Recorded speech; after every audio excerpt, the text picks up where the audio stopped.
welcome to Monday Night Madness. And tonight, Karen and I are talking about constipation. Now, the hilarious part about this is I rolled out of bed this morning and I was like, it's Monday.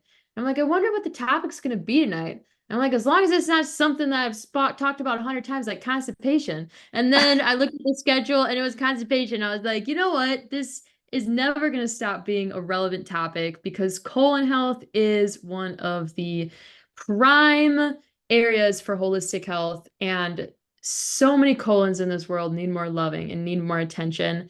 Karen and I keep learning things every single year about the colon, so this is going to be our best call yet about colon health and constipation. So I became equally excited for it after I got over my initial shock of the call topic for today. But we're really excited to present about this topic with you guys, and we do speak very frankly about stool in our household because it's a holistic household. Like you're going to talk about that. So we're excited to get into it with you. But Karen, what are you Well, excited for well, tonight? I'm excited as well because the top two things that come up, and I've been doing consultations for over 15 years, is bowel movements and physical relationships with the opposite sex. That's just it. So sex and bowels, period. If those both worked for everybody, we'd have a much happier society. So I'm really excited that we already covered the fertility and virility and intimacy. And so now we're covering it's a quick, we're going to cover this quickly, just 6 top things we need to do for constipation, because one thing you must all remember is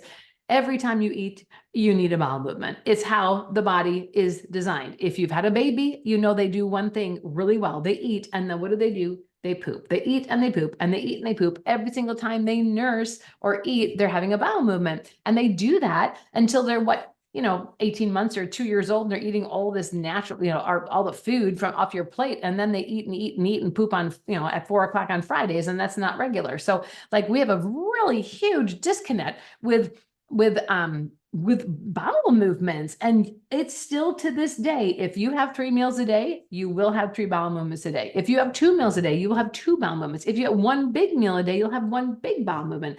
It's just how the body circulates and how it works, because it's chemical. And when you start chewing your food and you start releasing bile, that is triggering the ileocecal valve not only to open, but then your bowel to release. And so that bile will inspire the ileocecal valve to open, so the food moves from the small intestine into the colon. The colon is acidic on purpose. There's just so many things chemically that happen that you cannot deny it. And so this morning, our new social media director, Tabitha, is like wonderful. And she was with us in person today. And we were like, just check this out, Tabitha. Like we all know in the natural world, it's 2 or 3 bowel movements a day. That is regular. That's the best thing for you. We started pulling up reports online, and what Lily had called in, two bowel movements a day to 3 bowel movements a week. That's fine, according to the medical community. And we're like, 3 bowel movements a week. I'm like, oh my gosh, no wonder we're so toxic, because all of that stool gets reabsorbed into the body when you don't get it out. So I'm really excited to talk about this, Amy, because people are toxic. They're full of debris from the parasites, all the endotoxins, because they're not pooping it out, and then it gets recirculated into the body. So I'm thrilled. Fiber, oil eliminates your heavy metals, eliminates all the debris. You just get healthy the more you have bowel movements. So I'm excited. Yeah, and one thing that I've been learning about more this year is counterindications and also just side effects of certain medications. And one thing that was really interesting to learn about is I was curious, like, why is it that painkillers can induce constipation? And was able to learn that the way that painkillers like Tylenol, Advil, and especially morphine and opioid-based painkillers, they affect the natural peristaltic flow of your digestive tract. So there's a natural squeezing that we call peristalsis. That's the contraction of the smooth muscle tissue along your digestive tract. That naturally moves, that naturally squeezes, and it comes and goes in waves throughout the day. And that squeezing, that peristalsis, is what's affected by pain medication, because pain medication acts on the human nervous system, and that peristalsis is regulated by the nervous system. And so what happens is if it slows down the peristaltic action, and that gives the body more time to absorb more and more water from the stool because it's normally just kind of flying through there. I mean, you can have food make it through 26 feet of small intestine within a few hours. It's wild how fast food is actually moving in your digestive tract. And so if we're taking something that's slowing down that peristaltic action, what ends up happening is too much water gets absorbed by the time it comes through the colon, and it just runs out of water, and It's it stuck. starts to get backed up and it gets stuck. So I just want to mention that because obviously, if someone can get off of the NSAIDs, Advil, and Tylenol, and all of that, but then also eventually be able to titrate off their other pain medications, that's the best case scenario. And if they're on pain medication, being hyper vigilant about what can you do to mediate the effects of that, so that that doesn't end up becoming a huge issue. We've seen this a lot, among the elderly who get put on pain medication to support with their end of life pain, and ends up giving them pretty severe side effects from the constipation. So we're going to get into what can help the body achieve that regularity and movement.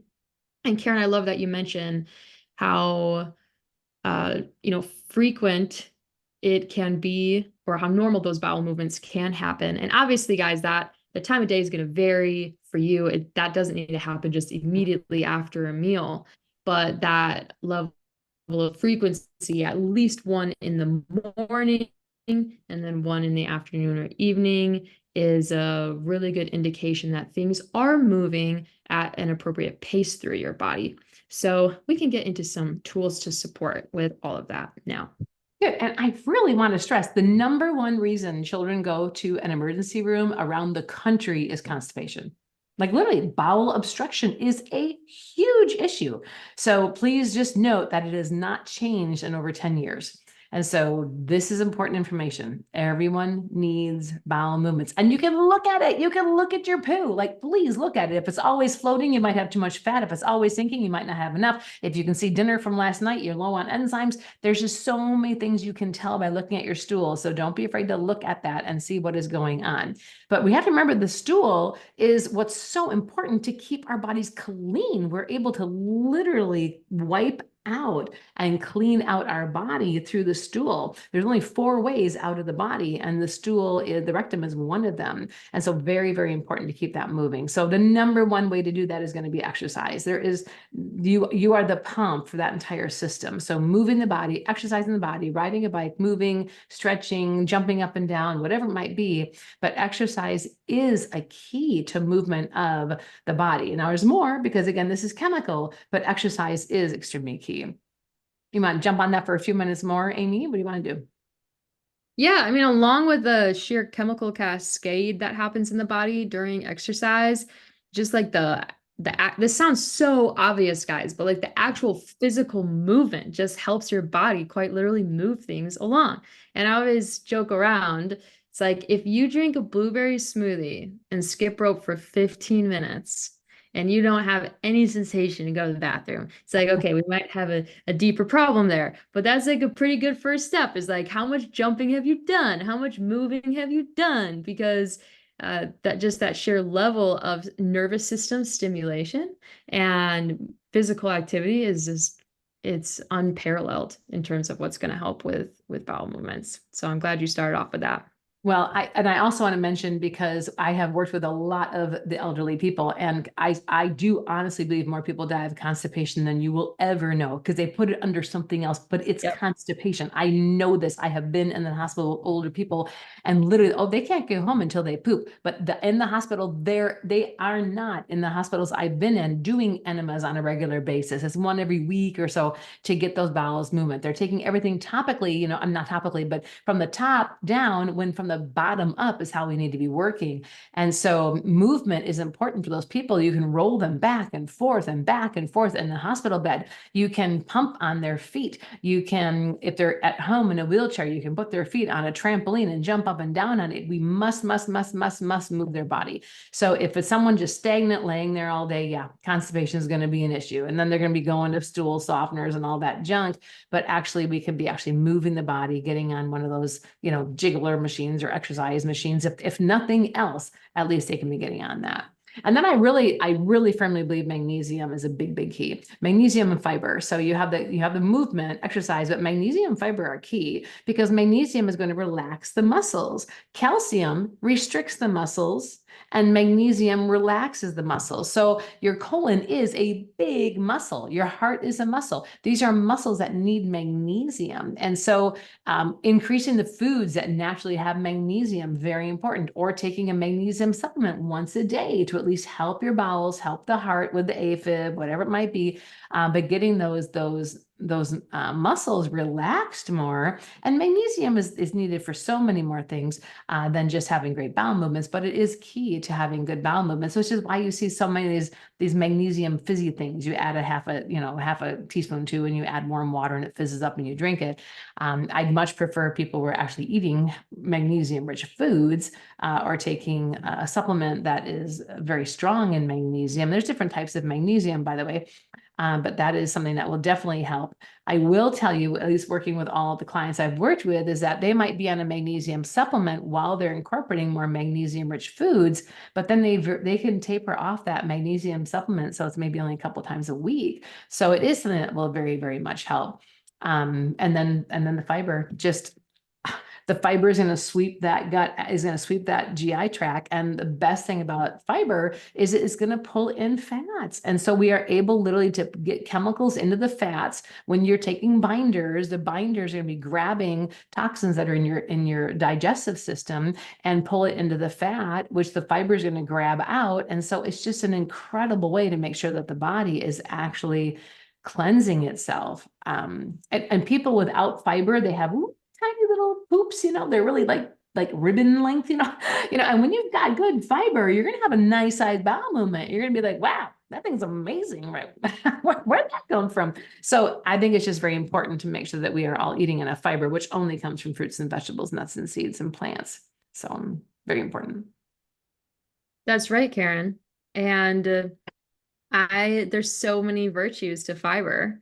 And like Karen mentioned, one is just picturing it like it works like a snow plow that comes through and it like literally can help with I imagine it like scraping the lining of the digestive tract as it comes through and as it comes through the colon. But we do know fiber plays many roles in addition to being that snow plow as it passes through the system.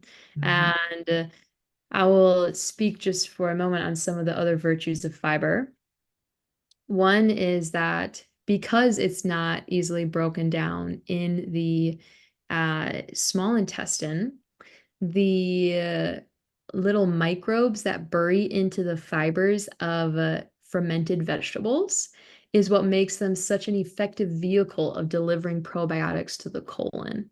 So for any of you who are like curious about the difference between an oral probiotic, like taking a probiotic supplement versus eating something like sauerkraut or kimchi, they've actually shown that fermented vegetables, even though there's less parts per million microbes, there's not 12 billion microbes in a tablespoon of, well, there may be, I don't actually know how, like what the quantifiable dose is of microbes in a tablespoon of sauerkraut, but those fibers have burrowed deep within the microbes, within the fibers of the plant.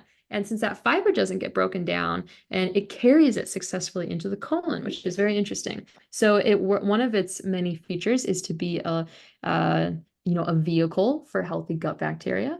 Another thing it does is it provides food for the bacteria already in the colon.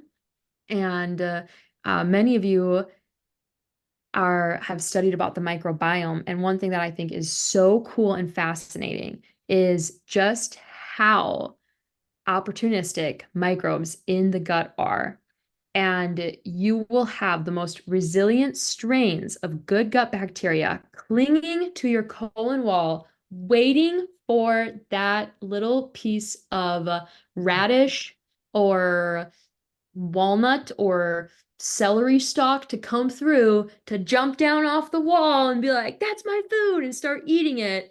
Those little Akkermansia and Bifidobacterium, they're waiting for that stuff to pass through and to munch on it.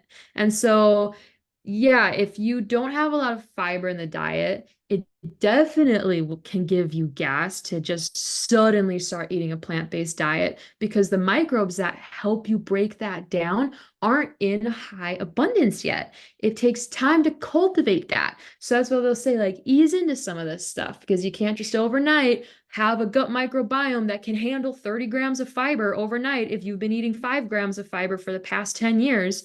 You kind of got to titrate up because you're giving those microbes time to adapt. If you've ever wondered how it's possible that human beings can survive on completely opposite diets, like one person's doing carnivore, one person's doing vegan, one person's doing American diet, one person's doing paleo, another person's doing this, and somehow we're all still alive. And you're like, how is this even possible? Because I've asked myself that question many times.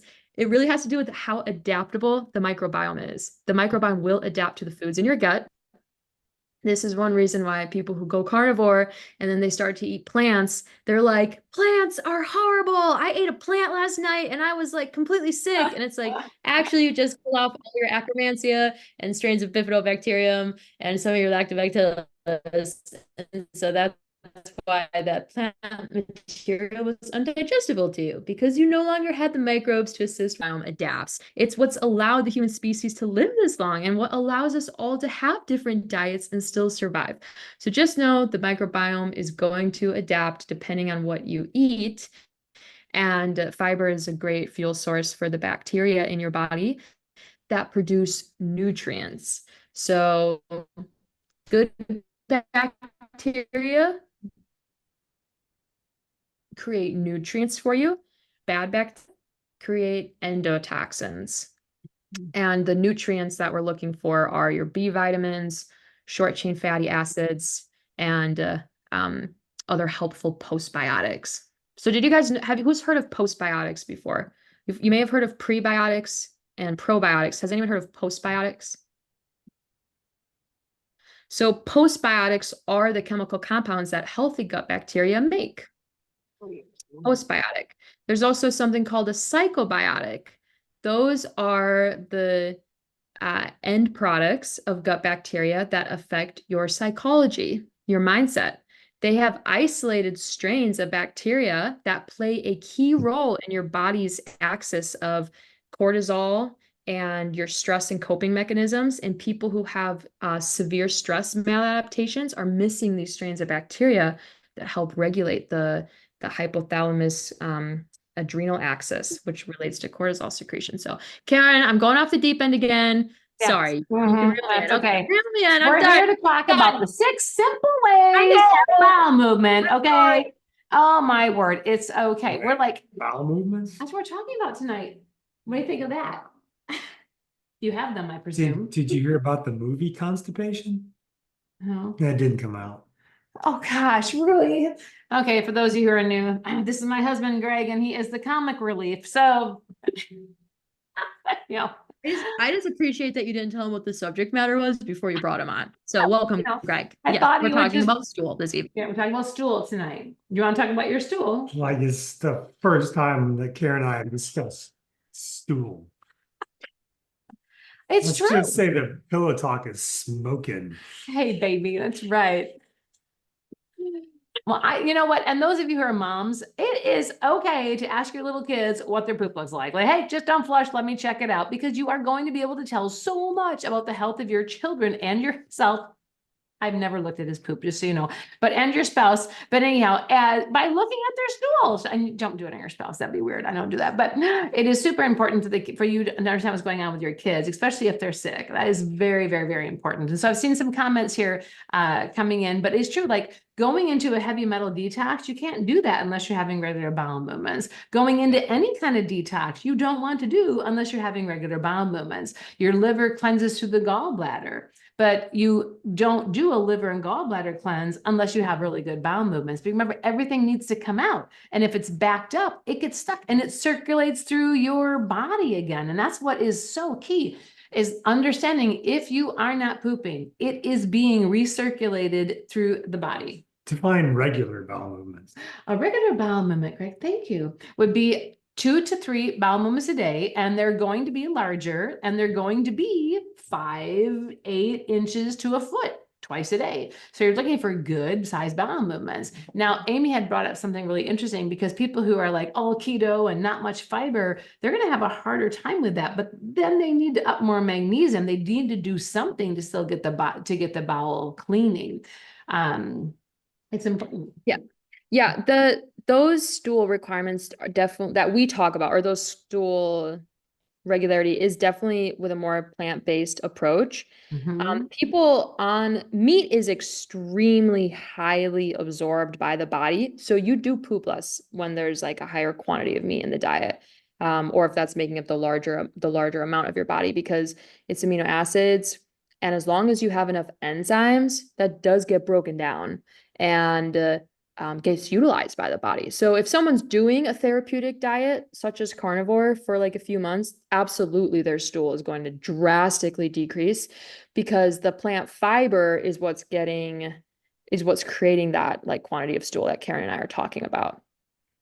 So just note, like, obviously, if you're working with someone and they're on a therapeutic diet that's higher in animal-based products for a while, or they're, doing carnivore for a few months or whatever it is that they're doing, 100% their stool is going to decrease during that time, just because the quantity of plant material that's fiber has decreased. So just want to make that specification. I'm glad you're saying the word therapeutic, because it is not something that we recommend for long term, even though like people with epilepsy and they're not using medications, which we highly recommend, then they are going to be doing more of a ketogenic diet. However, they need to make sure that they're taking enough fiber, because the fiber is what feeds the bacteria. And even though you're thinking, oh, great, I'm going to have less bowel movements, meat can also be very constipating if you aren't having enough bowel movements, because it does take 30 hours to get from point A to point B for a piece of meat, where it takes watermelon a couple minutes, and fruits and vegetables between, a few hours and 9 hours. So there's a big difference when it comes to breaking things down in the body.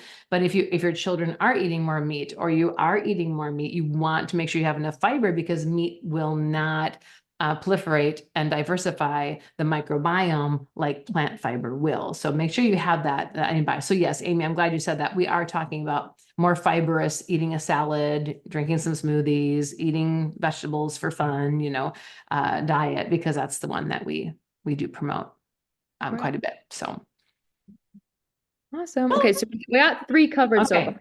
Okay, we got to keep going here. Exercise, magnesium, and fiber.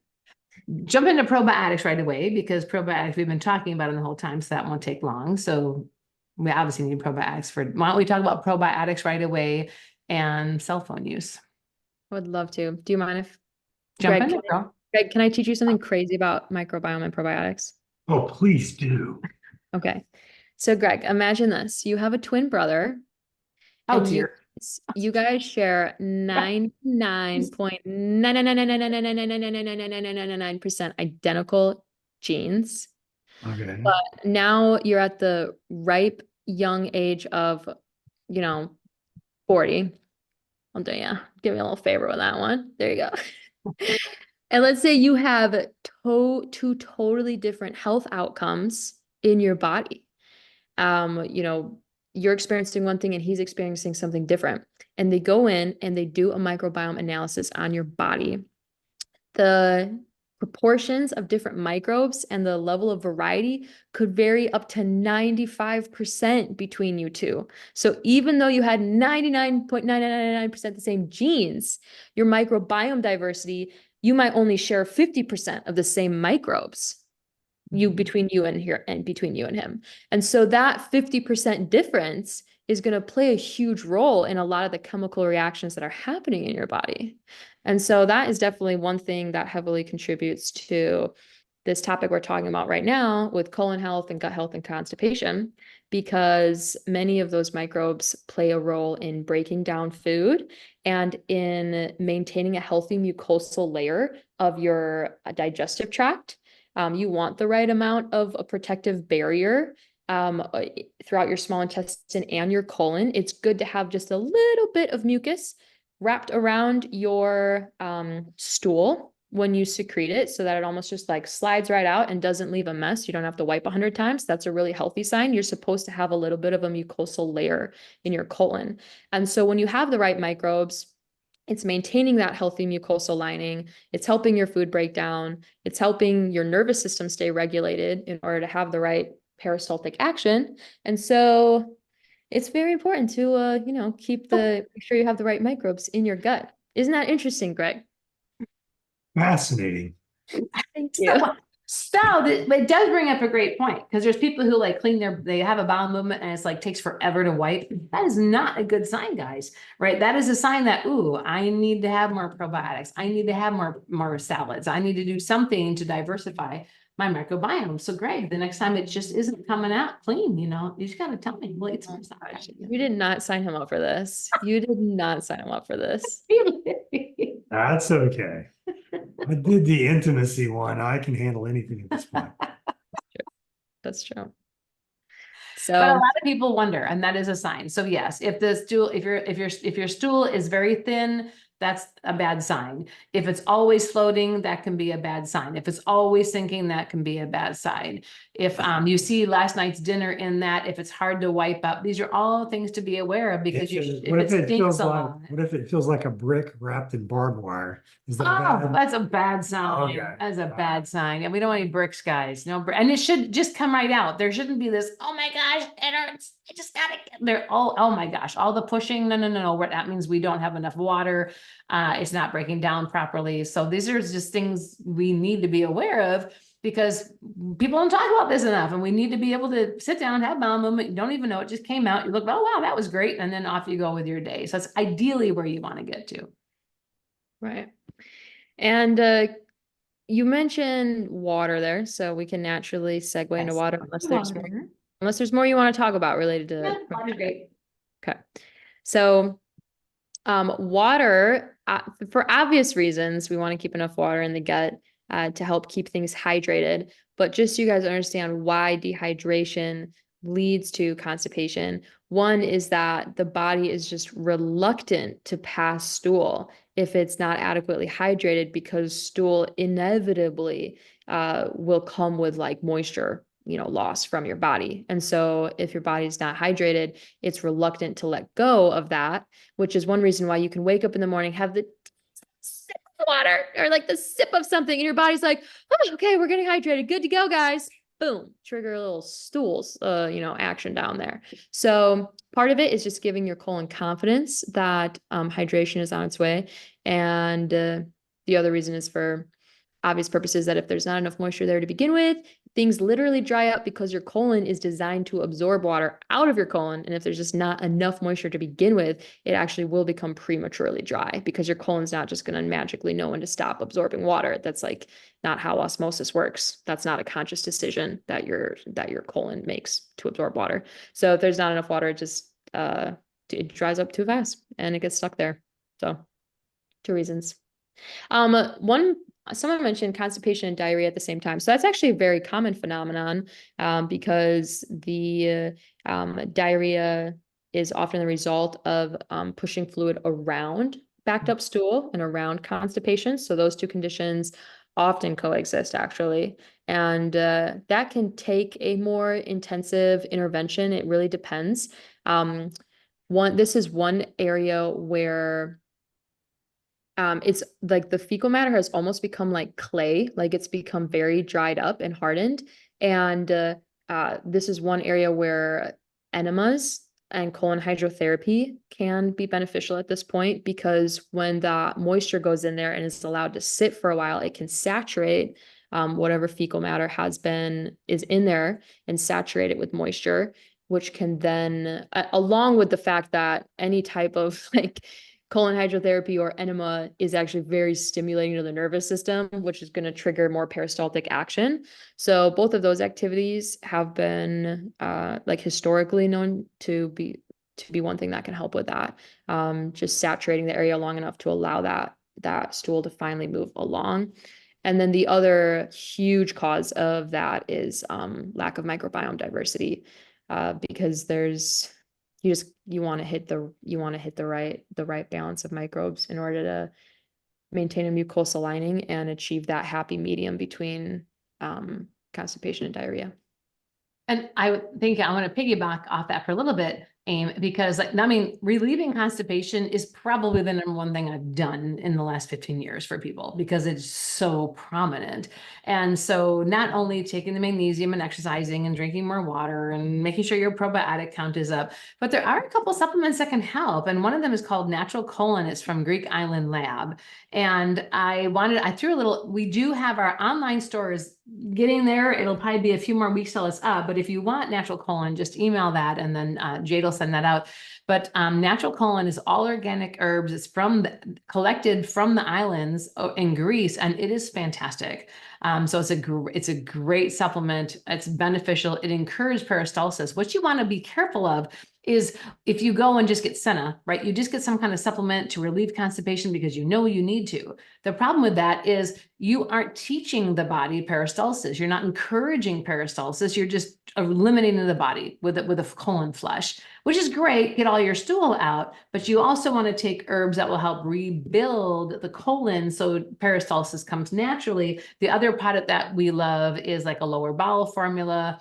There's different names for that from the different companies that we sell to help encourage that. So just putting out there are a couple of great products you can grab. You can go wonderful, get some magnesium. We sell a few different types of magnesium, and you can take a magnesium bath. Those are very, very powerful. Just remember with the magnesium bath, and especially if you're doing a clay bath at the same time, that was one thing that sold out. It sold out within like days. It was and we bought in a lot of magnetic clay bath, and it's all gone like in a day or two. Anyhow, but those baths, you're detoxifying. So you don't sit in a detoxification magnesium bath for long, because then you're going to reabsorb all the toxins. So if you are doing a magnesium bath, set your timer, get out of there in 10 to 15 minutes, let the body detox, absorb the magnesium and get out. But those are some great things. And then we do need to cover the cell phone before we wrap this up. I just love the comment Shannon made about Natural Colon being very helpful for her mother. Now her grandmother wants some. So yeah, Natural Colon. Good. So Greek Island Labs, and then also Dr. Christopher's colon products we used for years at our stores. Yeah. The colon, what were those called? That lower bowel. And let me explain how to do lower bowel though, Amy, because you need an explanation. And again, we are not medical doctors. I'm a holistic health care practitioner, and this is what I do. But please seek your medical advice from your medical community. Okay, so how you use this lower bowel formula. So Dr. Christopher's lower bowel, and then we sell the one from Herbally Grounded, but you take a drop. I recommend the tincture because it gets absorbed right into the bloodstream. It's like between the mouth and the esophagus, it's in the bloodstream. So you take a dropper full of lower bowel in the morning. Then you take a dropper full at night. Then you go to 2 dropperfuls in the morning, and then 2 dropperfuls at night. Then go to 3 in the morning, 3 at night, 4 in the morning, 4 at night. You keep trilating up until you get to, okay, I'm having 2 bowel movements a day and they're great. Then you kind of stay there and you can start cutting down. But that is a key. And you can do that with tablets if you don't want to take the tincture, because lower bowel comes in capsules as well. But if you are able to bring in enough herbs that you're now having these beautiful bowel movements, you're going to be able to cut back on them as well. So that's how you would use it. But I do often want to state that, Amy, because otherwise people just take 1 or 2 dropperfuls and they're like, oh, it didn't work, but that's not how it works. You actually have to titrate up until you're having those great bowel movements, and then you can reduce it after your body takes over. Yeah, it just brings us back to the point that the therapeutic dose of herbs is often much higher than what they legally put on a container, just because they're looking to protect themselves legally. and they don't want people just going overboard. But just so you guys understand the real range of herbal doses, like, you may have a supplement such as complete tissue and bone that's going to be helpful for recovering from injuries. And maybe like they'll say like, hey, take 2 capsules, for complete tissue and bone. But we've tested people after like a motorcycle accident or after a car accident who needed 30 doses of that within like a single day. Yeah. Now, obviously, that's the type of thing you want to do under the supervision of someone, but the therapeutic dose of certain herbs is going to be much higher than like a normal day-to-day dose to have a large impact. So that's kind of what she's getting at with natural colon is like titrate up, be responsible about it. But the whole point of pharmaceuticals was to extract the bioactive compound from herbs and concentrate it into like a very quantifiable dose. So instead of taking like a half pound of this herb, you take, 10 to 25 milligrams of this one thing to get the same therapeutic dose. So you just have to keep in mind that a therapeutic dose of certain herbs is going to be much higher than what's on the container. Are you fine with me sharing that here, Karen? Oh my gosh, yeah. We have a couple of things I want to talk about quick, and then we want to wrap up with the EMFs. But I've been getting a lot of private messages. One of them was brought up publicly, so we talked about that with colonics. Castor oil is wonderful. Using castor oil packs for constipation is fantastic. And mind you, one major sign of constipation is skin issues. Period. So if people have skin issues, they most often are constipated and they're having allergic reactions from the food they're eating. I can't tell you how many skin issues and severe skin issues have cleaned up, increasing the probiotic diversity and relieving the constipation in the body. It just floods out and the body cleans up a bit. So I wanted to mention that.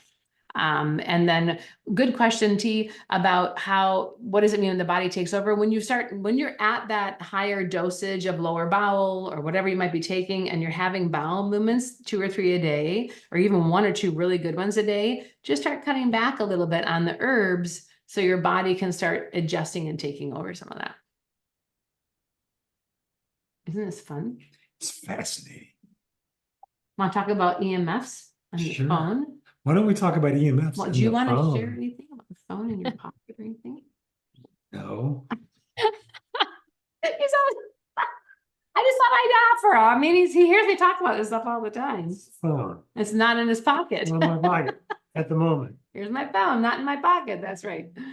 So we are going to talk about EMF. So this is an electric box. Okay. Any of you who don't think this is an electrical box, it is. There are frequencies coming off that, a lot of them, and a lot of them going into it on a regular basis, which is why you can tell if you have a phone call or not. And so literally it is radiation. It's a radiation box. Just understand that. It's great. We all need them. We all use them. However, we need to use them responsibly, and put in the back pocket or the front pocket of a jean is not responsible for long. You can take, if you're like at a museum park, an amusement park, and you need to wait till your kids can get a hold of you, totally understandable. But if you're at work, put them over next to you. If you're at the house, just find a couple places in the house that your phone sits. You don't want to have those on the body all the time, because they will interrupt and disturb bowel movement and peristalsis, period. There's no ifs, ands, or buts about it. But I saw what you did there.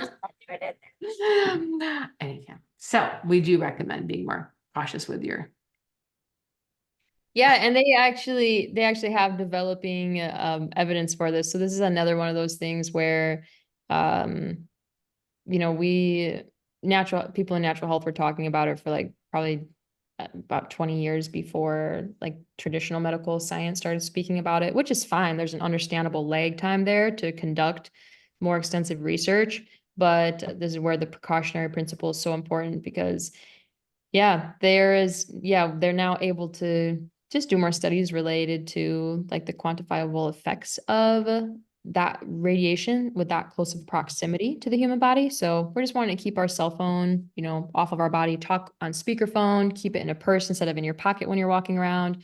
Gentlemen, you can put it in like a really cool fanny pack, while you're walking around. And They could Wait, those words don't go together. Really cool and fanny pack. That just doesn't work. Just trying to help you out, Greg. Just trying to help you keep up with the No, I haven't times had one of over those here. in about 30 years. Thank you. But you can buy EMF protective fabric by the yard, and you can line your pants pockets with that fabric. So there's a solution.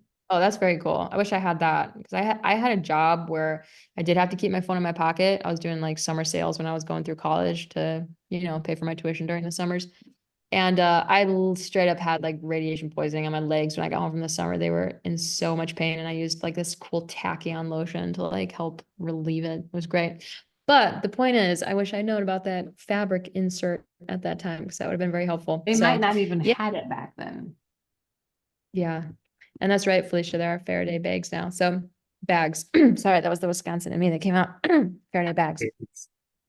Eggs, Bags. bags. Um, Bags. okay, I know this is gonna sound like, how do I say this?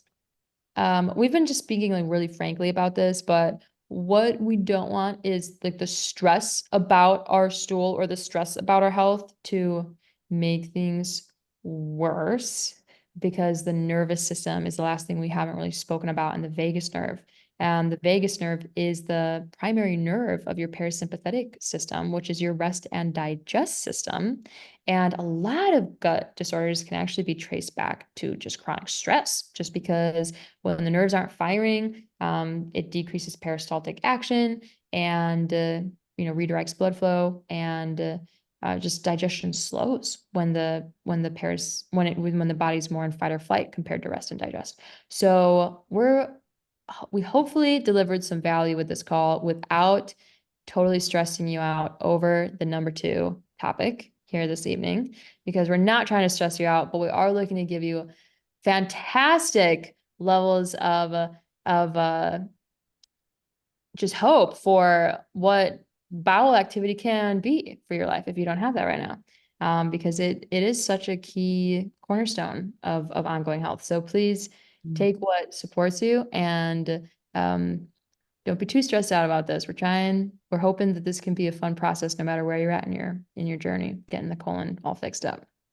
So we'll wrap up right now. We have water, fiber, magnesium, exercise, Scary movies. watch it. It's not one of them. The EMFs, right? And what's the last one, everybody? Your probiotic diversity. Very, very key. Okay, Amy, why is this important? That's for Thursday calls, Mom. Oh, it's Monday. I always forget. This is We're not important. masters. We're not masters of our body on Monday. It's just on Thursday. But we should be masters. Everyone's a master of their body. You guys are all masters of your own body. It's amazing. Yeah. No, it's true. It's true, Big K. Karen, thank you so much for all the tips and tricks you've shared. Can you share with us really quick, how long does it usually take people to get their colon health back on track?